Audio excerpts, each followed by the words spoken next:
and increases the level of high density lipoproteins, thereby preventing to grow the bad cholesterol and help the good cholesterol to come up. It has got a significant effect on vascular tone, thereby synthesis of nitric oxide, which decreases the release of vasoconstricting chemicals in the body, so you decreases the potentiality of increasing in blood pressure. So it was found to lower the cholesterol, and in vitamin C content, vitamin E content, selenium, all are very good for reproductive life. Nowadays, as a gynecologist, I am giving every patient some vitamins to even have a successful assisted reproduction. Why? Because we know that micronutrients in the terms of amino acids and vitamins can only help us to gain what we want them to gain from us in assisting their reproduction.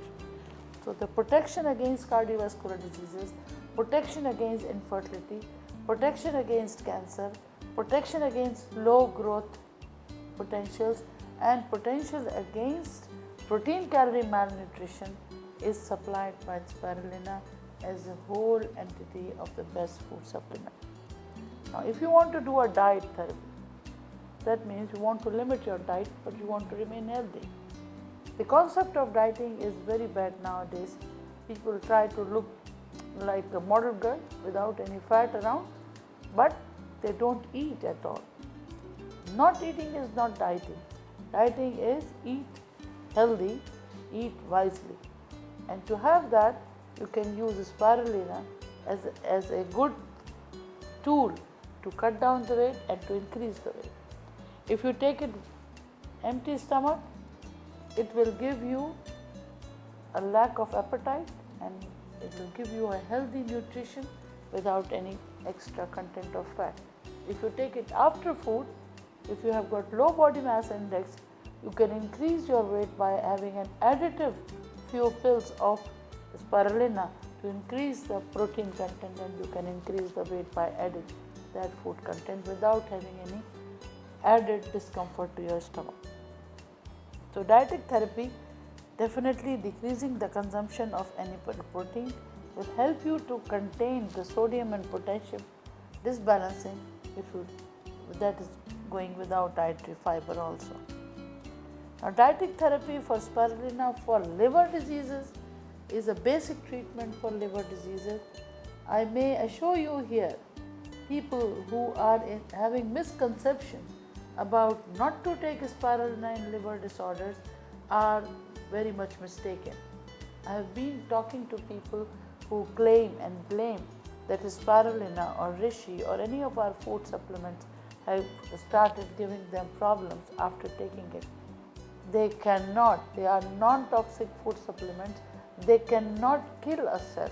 They will only kill the cells which are unwanted and which are not behaving properly, which are against the routine what is given to them. That is why we say that food can only distinguish what is good for the body and what is bad for the body. A medicine will be focused to a target of a destiny for a disease, for a system, for an organ. But food will be focused for all the cells of the body to give them the best utilization as a supplement, as a supply for the growth, as a supply for the micronutrients to live long and healthy. So diet which is rich in protein and vitamins cannot harm your ailing organs. It will help you to regain your health. It will help you to fight back with the low potentials of your organs, because what it has is protein, which is a building block of your body. So all the antibodies, all the hormones, all the muscle mass, all the structure of your body is made by protein. So don't forget that what is good for you will also give some reaction to your body when it fights with some ill cell, which will take care of those things like a vaccine. So spirulina can easily be given in people who have hepatic dysfunction, and in fact it has been used for HIV patients. It has been used, its antiviral properties have been claimed and proven to be effective in hepatitis B, hepatitis C, HIV, herpes, influenza, flu, allergic asthma. It is not me, it is already published in the Journal of Immunology. You can go down and search for the whole articles there which prove them that spirulina contains elements which are abundant with all these properties in their self to prevent neuropathy, to prevent nephropathy. Even people who are diabetic can take very easily spirulina because it has very low carbohydrate. And the prevention of the complications of diabetes will help them to come up and recover very quickly from high blood sugar level states. It will give them good control of neuropathy, retinopathy and nephropathy. That means the side effects on individual systems of diabetes will be taken care of. As an antiviral, spirulina has been claimed to work on T cells for immune system and mononuclear blood cells and Langerhans cells of pancreas, thereby taking care of your diabetes, taking care of your immunity in viral disorders. Some Japanese scientists already identified calcium spiruline into spirulina, which is an antiviral compound. It is active against many viruses, including, as I said, HIV, hepatitis, herpes and influenza. The best thing about spirulina is that it is the blood, it is the green blood replacement for people, women who are dying because of obstetric complications. 1 tablespoon of spirulina powder or 6 to 10 tablets of spirulina can eliminate iron deficiency, and the most common cause of anemia is because of iron deficiency. Some of the women, they cannot even tolerate taking iron in food or in medicine. The stomach are sensitive, but the iron content of spirulina is well tolerated and well accepted by most of the people. So the health benefits are excellent and very rapid and speedy recovery from diseases and the maintenance of health at any level of age that you need for your children, for your family. For spirulina can be the best substitute, and that's why it is recommended for nursing mothers. It is recommended for mothers to be. It is recommended for newborns. It is recommended for all the people who can give rise to any allergic states, and that's why you have to settle down to come to a decision that what is best to you should come to you. And you are the one to decide, nobody else would decide for you. The best thing is try searching for something which is definitely is going to give you a long lasting health without any side effects of the chemicals in the food that you are taking. Athletes need extra nutrition. So spirulina can be used by the athletes because it has GLA. It stimulates prostaglandins and definitely the master hormones which regulate the cell functions, including heart, skin, muscle, and the correction of the levels of prostaglandin is necessary for maintenance of their performance. So world-class athletes in China, Cuba, Korea, Taiwan, they take spirulina and cordyceps and reishi to improve their function and to improve their capacity as an athlete. The spirulina also reduces the premenstrual syndrome, which is definitely something very annoying for the females to have, and these micronutrients, and there is no treatment except yoga and exercises and the vitamins to get rid of this stressful situation before the cycle. So many clinics, they recommend B complex and beta carotene separately, so you'll have to have too much medication at the same time. Instead, if you can get some supplement, if you get some few tablets to give you that support, it would be very nice to have everything in one entity.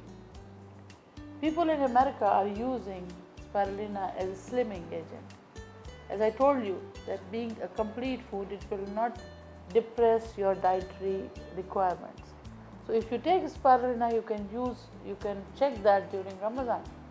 You can check that when you are fasting, that if you take before fasting 8 to 10 tablets of spirulina, and you see how next 8 to 10 hours you, apart from those people who don't take anything and you take any heavy food stuff, the quality of life in the fasting period is definitely better when you take spirulina, which gives you relief from hunger pangs, which gives you a signal to the brain that you don't need food, and also it is helping you to lose weight by supplying good proteins.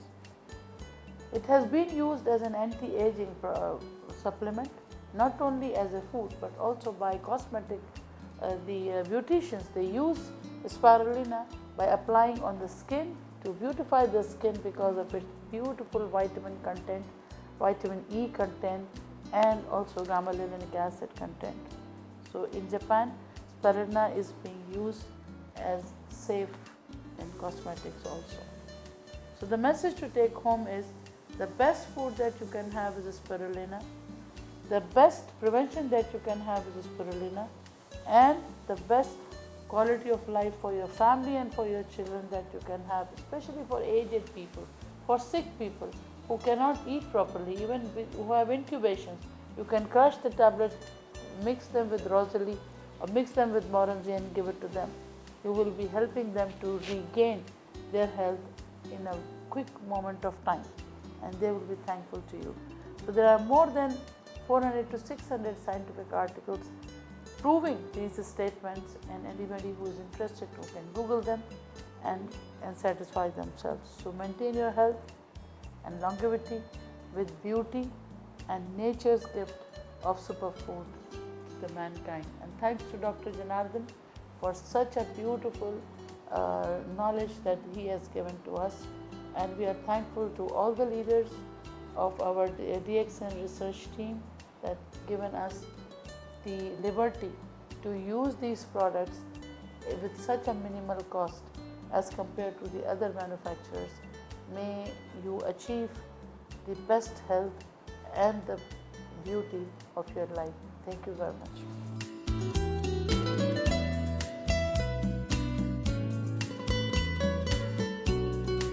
Now I'm going to tell you something about lion's mane, how it has affected the well-being of an individual person as a diet and also as a prevention for so many diseases. As the name suggests, it resembles the head covered by the hairs of a lion. That's why it is known as lion's mane, because of its resemblance to the head or the hairy area of the head of the lion. Let me ask you a question. How much are you conscious of your diet which has fiber in it? Are we regularly taking fiber in our diet? Do we know what is the importance of fiber? How do we eat our food? And is it necessary to take some time? Why is it important to monitor the type of food and the way you eat? Is it necessary to know that how much water you drink and what will happen if you don't drink? Are you doing a lot of exercise or no exercise? All these questions, I think 80% of us will be nodding their head, yes, no, trying to have some excuses of not to do, finding some space. There are other fields also, but all these importance of the type and ingredients of food gives you a lot of prevention which you don't even know how your whole intestinal tract is giving way to the toxins or preventing the toxins which are either coming from your body or from outside to harm you in totality. Another question: are we traveling too much? Are we stressed? Are we resisting our bowel movement? Yes, so many times we do. We are not in a position to move our bowels or evacuate our bladders. So this continuous exercise against nature always have a bad effect on your normal physiological functions. If I want to discuss the effects of lion's mane, I have to know first what do I mean by the effect on my gastrointestinal tract or GIT or intestine or gut. What is the function of gut or GIT? It helps us to convert our food which contains nutrients, and nutrients again provide energy to maintain our normal health. Also, it allows the unused food or unwanted food or the residues of food to be removed from the body. It is also a part of our detoxification process naturally. So we have our mouth, we have esophagus, followed by stomach, then small and large intestine, and the later part of the gut known as rectum and anus. Now the other big organs involved for digestive system to be in harmony are liver, pancreas, and your gallbladder. The most important thing is how you take your food, primarily the hygienic status of your hand, then how much time you give to chew your food, what is the health status of your oral cavity, what is the status of your salivary gland, which helps the food to be chewed properly and then to break up into smaller fragments so that the stomach doesn't bear the burden of unchewed food. The later part of the gut has multiple functions to do. Similarly, if you see what you are eating and if you compare the Eastern food and the Western food, the Eastern food is mostly very oily, very chilly, very spicy, and with very hot spices, with lots of overcooked vegetables which destroy the vitamins and denature the proteins. While as Western food may not be very much spicy and oily, but it has a lot of other problems. That is, the caloric value may be high and the taste may not be very friendly for the Eastern population. But leave apart all these. Are we avoiding other situations which are continuously bombarding our systems with our bad habits? What we have to avoid is to avoid addictions, is to avoid snacking throughout the day. It is to avoid eating just before bedtime, avoid oily foods, and avoid overeating or eating without an appetite or hunger. What we should do is we should enjoy our food, we should take it at a proper time and eat small, maybe frequent meals if we need high calories, and eat more fresh vegetables and fruits to overcome our dietary deficiencies of vitamins so that we can enhance our immune system. Apart from diet, what we need is a little bit of exercise, stress-free relaxation time, and to overcome all the ill things that we are doing to our systems, can we do a little bit of thinking that we should add some supplements to help our gastrointestinal health? That is where our lion's mane comes in. The lion's mane has got the scientific name Hericium erinaceus. Commonly, it is known as hedgehog mushroom or hedgehog fungus, beard mushroom, or maybe bear head mushroom. And in some other languages, it has its different names. It is known as lion's mane because it resembles the shape of a lion's mane, as I told you earlier. It is highly valuable mushroom and used from long time in traditional Chinese medicine to improve the overall strength and as a food for indigestion and for dietary managements, for example in diarrhea and constipation. It has been used since centuries in China, Japan, Thailand. What is important in lion's mane, scientifically it was found that it has the following ingredients that helps us to have those beautiful effects on our body. The mane is the same as polysaccharides in Ganoderma.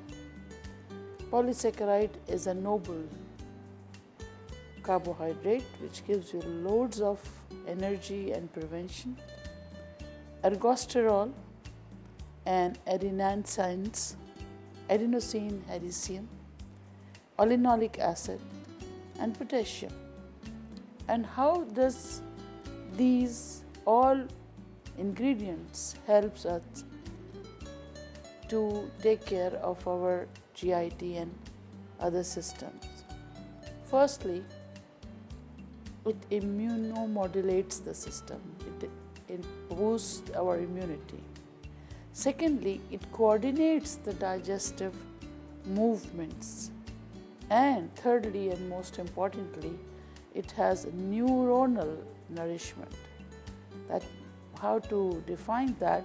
It is the nutrition needed by the nerves to propagate the signals and to let the body have the effect of that stimulus. So far in allopathic medicines, we don't find any medicine or any food supplement which contains neuronal growth factors or nerve growth factors. Once a nerve is compromised or cut, it is assumed that it will never regenerate, or if it does so, many a times it has overactivity or lower activity of conduction.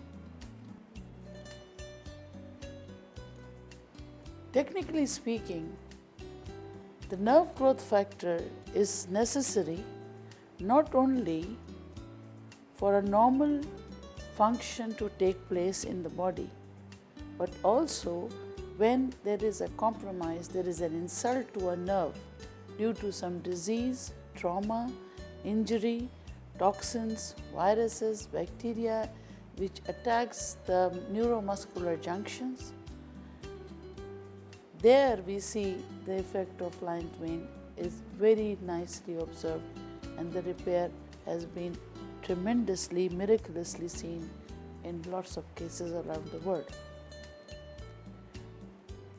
The quality selection of lion's mane produced under DXN farm is definitely of high quality, already accredited. You can see and you can check the accreditation certificates and the Food Scientific Society's certifications. There is no chemical additive and there is no preservative. It's easy to take in a tablet small candy form, and it is safe for consumption with any other food supplement, may it be DXN food supplements or may it be any other food that you are taking, and with any other vitamins or any other allopathic medicine. It is easy to digest and absorb, and it is certified as halal. Who to take and what is the limitation? The targeted group for lion's mane effectiveness was seen in all ages, and it is very safe for long-term consumption. Children, adults, elderly people, pregnant ladies, dynamic exercise lovers, plus patients who are sick and their compromise of digestive tract is marked when there is a nervous damage in the brain. We have seen lots of beneficial results of lion's mane when it is used on patients who had stroke, hemiplegia, cerebral palsy, and other neuronal damages which we see in injuries and in patients who are having viral nerve damages. So if you want to prevent, if you want to enhance your memory, if you want to have good absorption and good intestinal movement, you can have lion's mane regularly, at least 2 tablets 3 times or 6 tablets a day. How much you need depends upon your body need and the desire.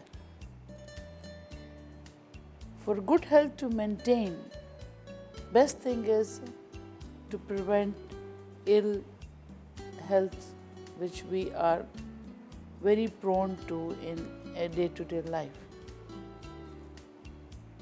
Lion's mane in combination with other DXN products will enhance the effectiveness of by increasing the absorption of the other food itself. So frequently people ask me who to take lion's mane and when to stop lion's mane. I think it's something that your body will tell you when you don't take lion's mane and you feel that you're early tired or you get fatigued very early or very quickly. Also, when you have B12, B6 deficiencies, you overcome by the B complex substitutes. In the meantime, whatever the damage to the lining has done, the deficiencies which takes long time to be covered, lion's mane will soothe it down because it repairs the sheath of the nerve, that is the neurolemma. That is why it is the only food supplement which is not a medicine, and it is continuously repairing our nerves if we take it regularly. So why not? Why not we shelter our nerves? Already our nerves are too much stressed. We are already bombarding our systems with toxins coming from ill metabolic effects and from outside, all the things which are poisoning our nerves, our muscles, our body cells. So I think we should try to help our body to secure itself from all these ill effects of the surrounding food, medicine, sickness, and low oxygenation problems, which definitely lead to long-term ill effects. Thank you very much.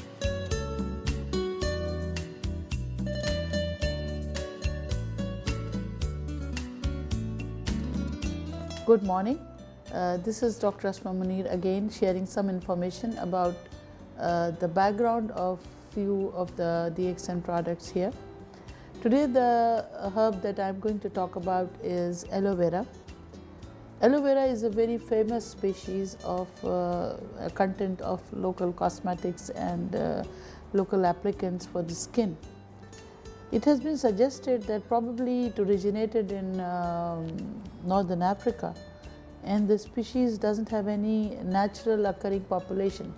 People say that it has been cultivated by humans, and that's why it has reached the human community to use it as a part of alternative medicine.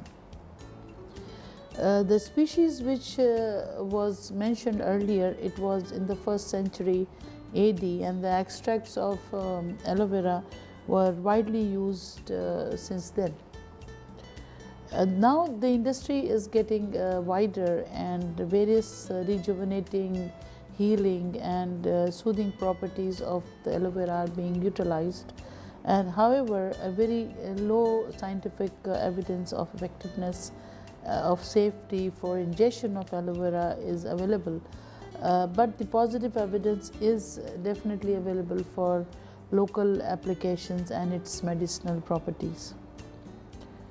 It has been described as a stemless or a very short stemmed plant which grows maximum to 60 to 100 centimeters, ranging maximum to 40 inches in length, and its offshoots, it gets thicker and fleshy leaves, looks grey green, and it has a variety which flower stems and small shoots. It can produce flowers, and it has a yellow tubular corolla.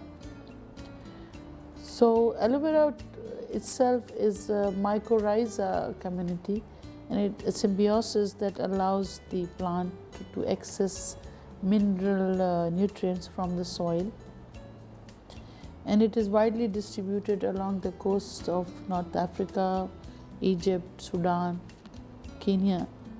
And the similarity between Euphorbia blasmifera, another plant which looks like a few others, suggesting a dry forest content, and also seen in Sahara deserts.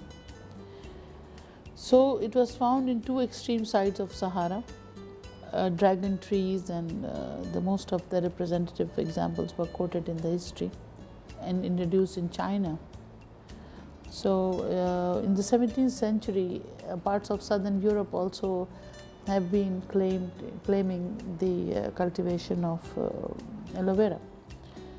It has been suggested that actual species is basically only human cultivated species which is now in use, and it is widely grown ornamental plant, and it where low water use gardens, and it has a bright sunny condition it can survive. The biochemical effect of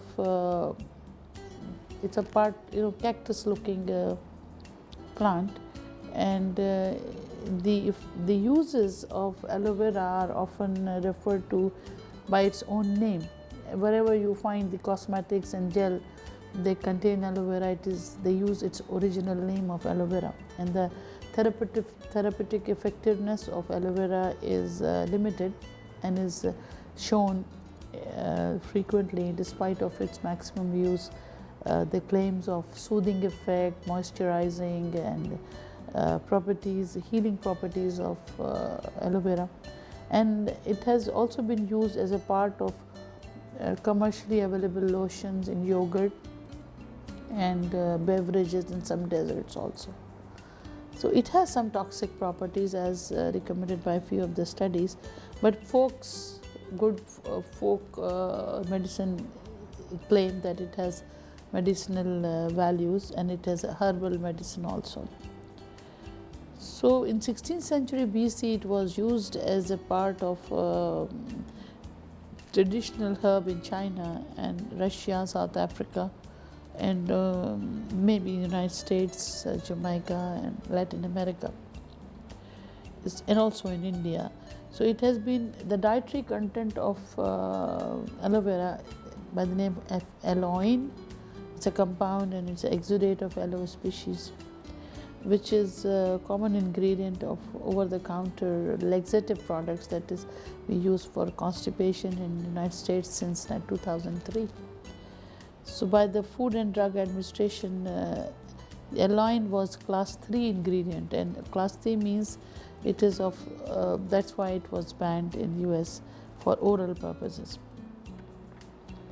But when you detoxicate that, and the topical applications were used by detoxifying aloe vera's toxic elements and containing the less amount of aloin. And there was a 2-year plan of national toxicology study, which oral consumption and decolorization of leaf was used, and it was more information is still we are waiting for to determine the potential risks to human beings. But it has also contains the phytochemicals, and these are by anthraquinone group C glycosides and acetylated mannans and polymannans, and various lectins are there, and these are the products which are definitely in use for facial tissues and as a moisturizer and anti-irritant for allergic properties to reduce the